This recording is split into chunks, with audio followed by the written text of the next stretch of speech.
আমার ভাইয়ের সম্প্রতি বিয়ে হয়েছিল। আমার ভাবির ইচ্ছেগুলোও এখনও পূরণ হয়নি যে আমার ভাই বিয়ে করে শীঘ্রই বাইরে চলে যাওয়ার সিদ্ধান্ত নিয়ে ফেল এবং যাওয়ার সময় আমাকে বলে গেল যে এখন তুমি তোমার ভাবির খেয়াল রাখবে কারণ বাড়িতে তুমিই একা থাকবে।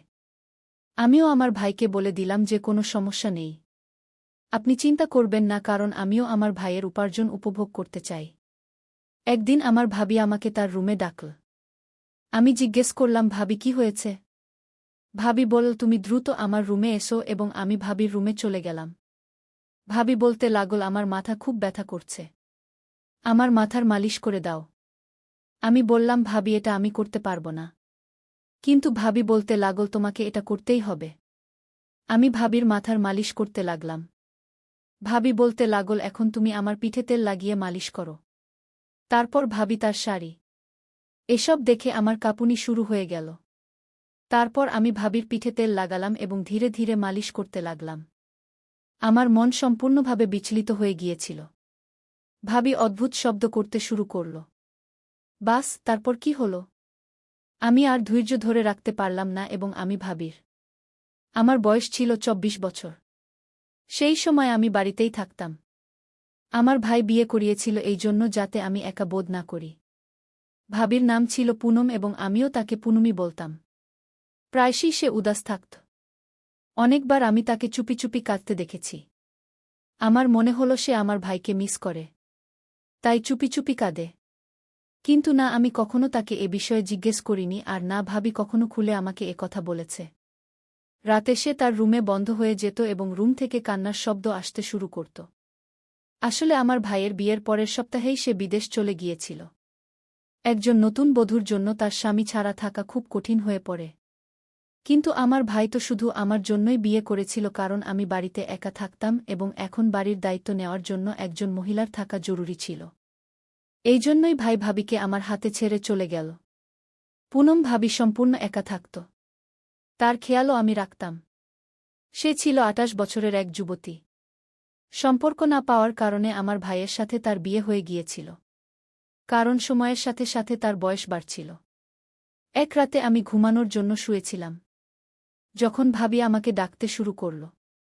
আমি ভাবছিলাম এই সময় ভাবির আমার কি প্রয়োজন হতে পারে। এটা ভেবেই আমি দ্রুত ভাবির রুমে চলে গেলাম। কারণ ভাই যাওয়ার সময় সব দায়িত্ব আমার উপর ছেড়ে দিয়েছিল।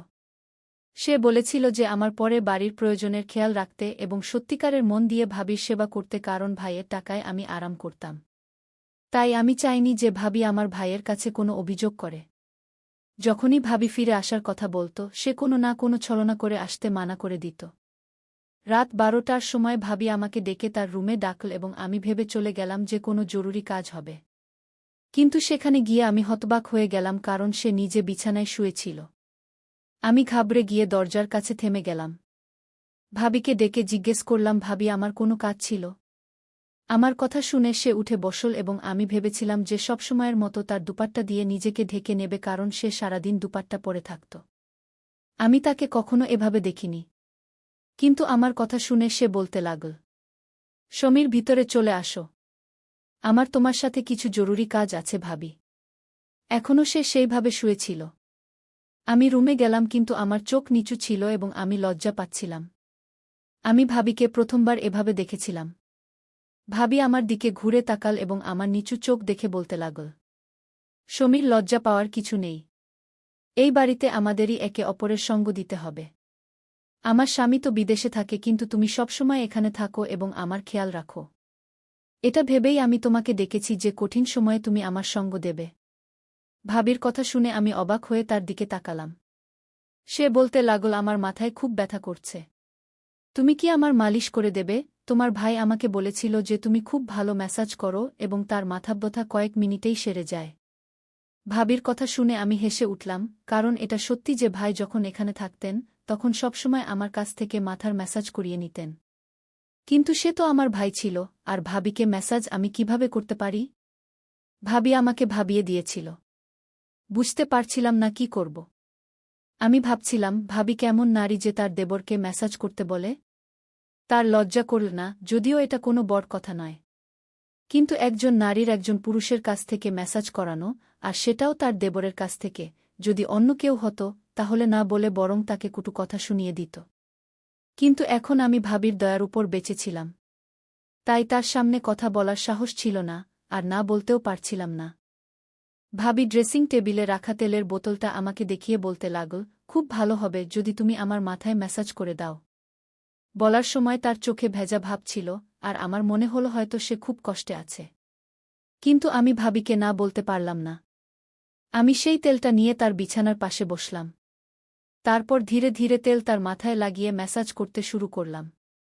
আমি আমার দৃষ্টি নিচু করে রেখেছিলাম এবং কোনো রকম অনুভূতি হতে নিজেকে বিরত রেখেছিলাম। আমার হাত তার মাথায় তেল লাগানোর সময় ভীষণভাবে কাঁপছিল।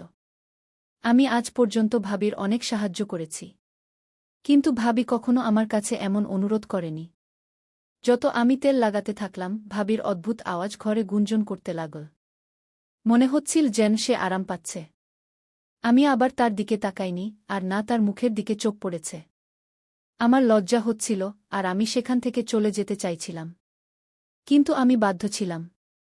যদি আমি ভাবিকে না বলতাম আর এটা আমার ভাইয়ের কানে যেত, তাহলে ভাবির কোনো কথাই মানা হতো না। নইলে আমার খরচা বন্ধ হয়ে যেত। ভাবির ইচ্ছা এমন ছিল যে সে কখনো কোনো কিছু থেকে না বলেনি। আমি বিনা দ্বিধায় তার কাছ থেকে টাকা চেয়ে নিতাম, আর সে বিনা প্রশ্নে আমাকে দিয়ে দিত। কিছুক্ষণ ধরে আমি ম্যাসাজ করতে থাকলাম, আর তার আওয়াজ ঘরে গুঞ্জন করতে থাকল। এরপর সম্ভবত সে ঘুমিয়ে পড়েছিল, কারণ তার আওয়াজ বন্ধ হয়ে গেল। তারপর আমি উঠে আমার ঘরে চলে এলাম। প্রথমবার আমি কোনো নারীর এভাবে ম্যাসাজ করলাম, আর এই ঘটনা আমার ভেতর আগুন জ্বালিয়ে দিয়েছিল। ভাবির ফর্সা মুখ আমাকেও মাতাল করে দিয়েছিল। যেই মনে হলো সে আমার ভাইয়ের স্ত্রী, আমি ভাবলাম এখন আর তার ঘরে যাব না। পরদিন সকালে ভাবি পুরোপুরি দোপাট্টা পরেছিল আর আমার জন্য রুটি বানাচ্ছিল। তারপর আমি এগিয়ে গিয়ে রুটি নিলাম, আর সে আমাকে বলতে লাগল, সমীর, তুমি আমার মাথাব্যথা সারিয়ে দিয়েছ। আমি তোমাকে ধন্যবাদ দিতে চাই কি? তার কথা শুনে আমি লজ্জা পেয়ে গেলাম। আমি বললাম, আসলে আপনি সারাদিন বাড়িতে কাজ করে ক্লান্ত হয়ে যান। তাই আমি চেষ্টা করব আপনার কাজে সাহায্য করতে, না হলে আপনি কাউকে রাখুন গু। আমার কথা শুনে ভাবি বলল, আমার ক্লান্তি তখনই দূর হবে যখন আমার স্বামী আসবে। সেই দিনই আমার ক্লান্তি দূর হবে গু। আমি তার কথার মানে বুঝতে পারলাম না। কিন্তু সে রান্নাঘরে চলে গেল, আর আমার কাজের সময় হয়ে গেল। আমি বাড়ি থেকে চলে গেলাম। সারাদিন আমার মাথায় ভাবিই ঘুরছিল। দুপুরে যখন বাড়ি ফিরলাম, আমার বোনও বাড়ি চলে এসেছিল। আমি ভাবলাম কোনোভাবে সুযোগ খুঁজে ভাবির ম্যাসাজের কথা বলে দেব। কিন্তু তারা দুজন এতই মগ্ন ছিল যে আমার জন্য সময় পেল না। কিছুক্ষণ পরে আমার বোন বলে চলে গেল যে তার স্বামী কাজ থেকে আসছে, আর আমি তাকে ম্যাসাজের কথা বলতে পারলাম না। কিছুক্ষণ বিশ্রাম নেওয়ার পরে যখন ঘর থেকে বের হলাম, তখন দেখলাম ভাবি কাপড় ধুচ্ছে আর খুব কষ্টে কাপড়ের বালতি উঠিয়ে ছাদে নিয়ে যাচ্ছে। এটা দেখে আমার লজ্জা হলো, কারণ সব কাপড়ই আমার ছিল, আর আমার জন্যই তাকে এত কষ্ট সহ্য করতে হচ্ছিল। আমি তাড়াতাড়ি ভাবিকে ডাকলাম, আর সে ঘামে ভিজে গিয়েছিল। আমি বালতি ধরে ছাদে গেলাম আর তার সাহায্য করে কাপড়গুলো দড়িতে টাঙিয়ে দিলাম। যখন আমরা ফিরে এলাম, তখন সে একটু অদ্ভুতভাবে হাঁটছিল, যেন তার খুব কষ্ট হচ্ছে। আমি তাকে বললাম, যদি সে বলে তাহলে আমি তাকে ডাক্তারের কাছে নিয়ে যেতে পারি। আমার মনে হচ্ছিল তার মাথাব্যথা হচ্ছে। আমার কথা শুনে সে দুঃখের সঙ্গে হেসে বলল, এটা আমার ভুলের ফল। ভাবির কথা শুনে আমি হতবাক হয়ে গেলাম। তুমি চিন্তা করো না, আমি শীঘ্রই সুস্থ হয়ে যাব এবং আমার ঘরে চলে গেলাম। গত কয়েকদিন ধরে তার প্রতিটি কথা আমার বোঝার বাইরে ছিল এবং এটি আমার জন্য সমস্যা হয়ে দাঁড়িয়েছিল।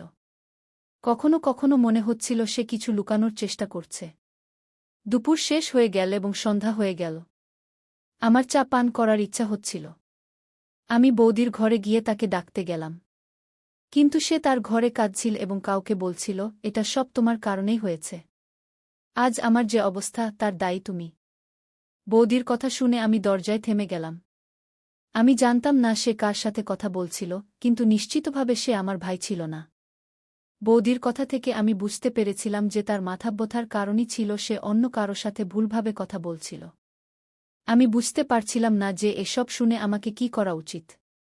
কোনো চিন্তা না করে আমি আমার ভাইকে ফোন করলাম। আমি তাকে বললাম, তুমি ফিরে আসছ না কেন? সে বলল, কি হয়েছে? সব ঠিক আছে তো? আমি তাকে বললাম তার স্ত্রী কেমন আচরণ করছে, এবং শুধু এটাই বললাম যে সে তোমার জন্য মন কেমন করছে, তাই তাড়াতাড়ি ফিরে এসো। কিছু কথা বলার পর সে ফোন কেটে দিল। তারপর আমি ভাবতে লাগলাম আমাকে কি করা উচিত নয়। তারপর সেই রাতে বৌদি আমাকে ডেকে তার ঘরে নিয়ে গেল। আমি তার ঘরে গেলাম এবং সে শুয়েছিল এবং মাথার ম্যাসাজ করতে বলল। আমি নিঃশব্দে তেলের বোতল নিলাম এবং তার মাথায় ম্যাসাজ করতে লাগলাম। আমি ভাবছিলাম সে আমার কাছ থেকে তার মাথার ম্যাসাজ কেন করাচ্ছে। আমার মনে হচ্ছিল যখন আমি কলেজে যেতাম তখন বাড়িতে কেউ আসত। এটি দেখার জন্য পরের দিন আমি কলেজ থেকে তাড়াতাড়ি ফিরে এলাম। কিন্তু এটি দেখে আমি হতবাক হয়ে গেলাম যে বাড়িটি সম্পূর্ণ নির্জন ছিল এবং বাড়িতে কেউ ছিল না। আমি বাড়ি থেকে কিছু দূরে দাঁড়িয়েছিলাম এবং কিছুক্ষণ পরে বৌদি বাড়িতে এল। ঘামে ভেজা সে বাড়ির দরজা খুলে ভিতরে চলে গেল। আমি তাড়াতাড়ি বাড়িতে গেলাম এবং বৌদিকে জিজ্ঞাসা করতে লাগলাম সে সারাদিন কি করেছিল। বৌদি আমাকে বাড়ির কাজের কথা বলতে লাগল। কিন্তু সে বলল না যে সে বাইরে কেন গিয়েছিল। এখন আমি সম্পূর্ণ নিশ্চিত হয়েছিলাম যে সে কিছু না কিছু ভুল করছিল। সারাদিন আমি এইভাবে অস্থির হয়ে কাটালাম। আমি বৌদির সত্য জানতে চেয়েছিলাম। তারপর রাতের বেলা বৌদি আমাকে তার ঘরে ডাকল। আমি জানতাম সে আমার কাছ থেকে ম্যাসাজ করাতে চায়। কিন্তু আমার মন এটার জন্য মানছিল না। এটা সত্য যে তার মাথা ব্যথা হতো এবং তার কথা শুনে আমি তার ঘরে চলে গেলাম। আমি তেলের বোতল নিলাম এবং আবার ম্যাসাজ করতে লাগলাম। কিন্তু সে আমাকে এমন কিছু বলল যে আমি হতবাক হয়ে গেলাম। সে বলল আগে লাইট বন্ধ করে দাও। এটা প্রথমবার যখন সে আমাকে লাইট বন্ধ করতে বলেছিল। আমি জিজ্ঞাসা করলাম এই লাইট কেন বন্ধ করতে হবে?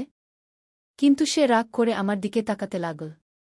বারবার বলার পর আমি লাইট বন্ধ করলাম এবং ম্যাসাজের জন্য প্রস্তুত হলাম। যখন আমি তার পাশে বসলাম তখন সে আমার হাত ধরে ফেল। তার এই আচরণে আমি হতবাক হয়ে গেলাম। আমার রাগ হচ্ছিল যে সে তার সীমা অতিক্রম করছে। আমি রেগে বললাম, তুমি কি করছ? সে বলল, সমীর, আমি তোমার সাথে খুব গুরুত্বপূর্ণ একটা কথা বলতে চাই, কিন্তু আমার এত সাহস নেই যে আমি আলোতে তোমার সাথে কথা বলতে পারি। তাই আমি অন্ধকার করে রেখেছি। ভাবির কণ্ঠে আমি কিছু আলাদা অনুভব করছিলাম। এরপর সে আমার হাত ধরে তার কথা বলা শুরু করল, যা আমি শুনে হতবাক হয়ে গেলাম। সে বলল যে সে ছেলেদের খুব পছন্দ করে, কিন্তু কেউই তার সাথে সম্পর্ক রাখতে চায় না। তাই সে একা জীবন কাটাচ্ছে। কিন্তু সবচেয়ে বড় সমস্যা হল যখন তার জীবনে একজন মানুষ এল, যে তাকে ভালোবাসা ও স্বপ্ন দেখাল। যখনই সে টাকা চাইত সে তাকে দিত। কিন্তু যখন সে বিয়ের কথা বলল তখন সে মানা করল কারণ সে একটু বয়সে বড় হয়ে গিয়েছিল এবং সে তার সাথে বিয়ে করতে চায়নি। সে অন্য কোনো মেয়ে চাইত কারণ সে বেশ উন্নতি করেছিল। তারই কারণে সে তার ছোটখাটো ব্যবসা শুরু করেছিল। তার কাছে সবকিছু চলে এসেছিল এবং তার আর তার প্রয়োজন ছিল না। কিন্তু এত বছর পর দুই চাকরির কারণে সে তাকে ছেড়ে চলে গেল এবং এখন তার কোমরে ব্যথা হতো আর মাথায় মাঝে মাঝে ব্যথা হতে শুরু করেছিল। আমি অনেক কষ্ট সহ্য করছিলাম। যখন তোমার ভাইয়ের বিয়ের সিদ্ধান্ত এল, আমার বাবা মা বাধ্য হয়ে তোমার ভাইয়ের সাথে আমার বিয়ে দিলেন। আর আমি বিয়ে করে এখানে চলে এলাম। কিন্তু সব সময় আমার এই আফসোস হতো যে আমি কেমন মানুষের পিছনে নিজেকে নষ্ট করেছি যে কখনো আমার ছিলই না। আমার ভাইয়েরা আমার কদর করেনি আর না আমার ভালোবাসা।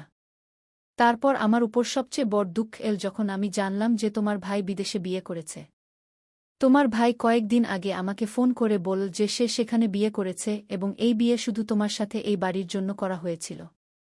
এটা শুনে আমি হতবাক হয়ে গেলাম। আমার মনে এই কথায় আটকে রইল। আমি আমার পুরো জীবন অন্যের সম্মান করতে কাটিয়েছি, কিন্তু আমি কিছু পাইনি। আমি এই চিন্তায় ডুবে রইলাম। একদিন আমি ছাদে কাপড় ধোয়ার সময় পড়ে গেলাম। এতে আমার কোমরে ব্যথা হতে লাগল এবং বাধ্য হয়ে আমাকে তোমার কাছে ম্যাসাজ করাতে হতো। আমার লজ্জা হতো যে আমি তোমার কাছে এসে ম্যাসাজ করাতাম। কিন্তু আমি কি করতাম? তোমা ছাড়া আমার কোনো ভরসা ছিল না। কাল আমি আমার বাড়ি গিয়েছিলাম। আমি আমার মাকে আমার স্বামীর দ্বিতীয় বিয়ের কথা বললাম, তখন সে বলল যে আমি আর কতদিন এমন জীবন কাটাব। এটা শুনে আমি ভেঙে পড়লাম এবং বাড়ি ফিরে এলাম। আমি জানতাম যে আমার জীবনে এখন আর কিছুই বাকি নেই। আজ তোমার সামনে সবকিছু বলছি কারণ আমি তোমার কাছে ম্যাসাজ করাতে আসতাম। আমার লজ্জা হতো। কিন্তু আজ না হয় কাল তোমার এই কথা জানা হতো যে তোমার ভাই দ্বিতীয় বিয়ে করেছে এবং এখন সে কখনো ফিরে আসবে না। তাই আমি ভেবেছি যে তোমাকে আমার সব সত্য বলি। এটা বলে ভাবি কেঁদে ফেল। শুক্রিয়া যে ভাবি রুমের লাইট বন্ধ করে দিয়েছিল।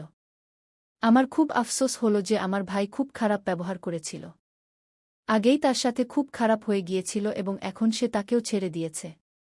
কিন্তু কোথাও না কোথাও এতে আমাদের ভাইবোনদেরও ভুল ছিল। আমরা তাকে কখনো ফিরে আসতে দিইনি। তার বয়স বাড়ছিল। আর কতদিন সে একা থাকবে? তারপর সে অন্য একজন নারীকে বিয়ে করল। অনেকক্ষণ পর ভাবি বলল যে আমি আমার পুরো জীবন এই বাড়িতে চুপচাপ কাটিয়ে দেব। আমি তোমারও খেয়াল রাখব এবং তোমার বাড়িরও দেখাশোনা করব। শুধু তুমি আমাকে এই বাড়ি থেকে যেতে দিও না। তোমার ভাই এখন কখনো ফিরে আসবে না এবং আমিও এখানেই থাকব। আমার ভয় যে একদিন তুমি আমাকে এই বাড়ি থেকে বের করে দেবে। আমি ভাবিকে বললাম যে এমন কখনো হবে না। আমি তোমাকে কোথাও যেতে দেব না। তুমি এই বাড়িকে যেভাবে সামলাও এমন কেউ করতে পারে না। কিন্তু তুমি একা জীবন কেন কাটাতে চাও? আমার ভাইয়ের থেকে তালাক নিয়ে আমার সাথে বিয়ে করো। আমার কথা শুনে ভাবি হতবাক হয়ে গেল। আমি উঠে রুমের লাইট জ্বালালাম এবং বললাম, সুখেরও তোমার অধিকার আছে। আমার পড়াশোনা শেষ হতে চলেছে এবং আমি শীঘ্রই চাকরি করব। তখন তুমি তোমার তালাক নিয়ে নাও। তালাক ইত্যাদি নিয়ে নাও। আমি শীঘ্রই তোমাকে বিয়ে করব এবং একটি নতুন জীবন শুরু করব। আমাদের বন্ধুত্ব আছে। যখন তোমার বাবা মা সত্যি জানবে তখন তারা মানা করবে না। ভাবি বলল যে আমি বয়সে অনেক বড়। লোকেরা কথা বলবে। দুনিয়া কি বলবে? আমি বললাম, এই দুনিয়া আমাদের কি দিয়েছে? আর তুমি দুনিয়ার কথা ভাবছ, এই সম্পর্কে আমার কোনো আপত্তি নেই। আমার কথা শুনে ভাবি কেঁদে উঠলেন। আমি তখনই ভাবির মাকে ফোন করলাম এবং সব কথা বলে দিলাম। তিনিও খুব লজ্জিত হলেন এবং ক্ষমা চাইলেন। পরে ভাবি তার ভাইয়ের থেকে তালাক নিলেন। কয়েক মাস পর আমার পুনমের সাথে বিয়ে হয়ে গেল এবং আমরা খুব খুশি। আমি বয়সে একটু ছোট ছিলাম কিন্তু তাকে সেই সুখ দিয়েছি যা আমার ভাই এবং তার এক্সপিএফ দিতে পারেনি। ভাবি আমার উপর এত খুশি হয়ে গেলেন এবং আমরা প্রতিদিন রাতে সুন্দর দৃশ্য দেখতে যেতাম। আপনি আমার এই গল্পটি কেমন লাগলো তা কমেন্ট করে অবশ্যই জানাবেন। ধন্যবাদ। আর যদি গল্পটি পছন্দ হয়ে থাকে তবে ভিডিওটি লাইক এবং চ্যানেলটি সাবস্ক্রাইব করতে ভুলবেন না। কারণ এই চ্যানেলে আমরা এই ধরনের গল্প নিয়ে আসি। দেখা হবে আরেকটি নতুন গল্পে গিয়ে।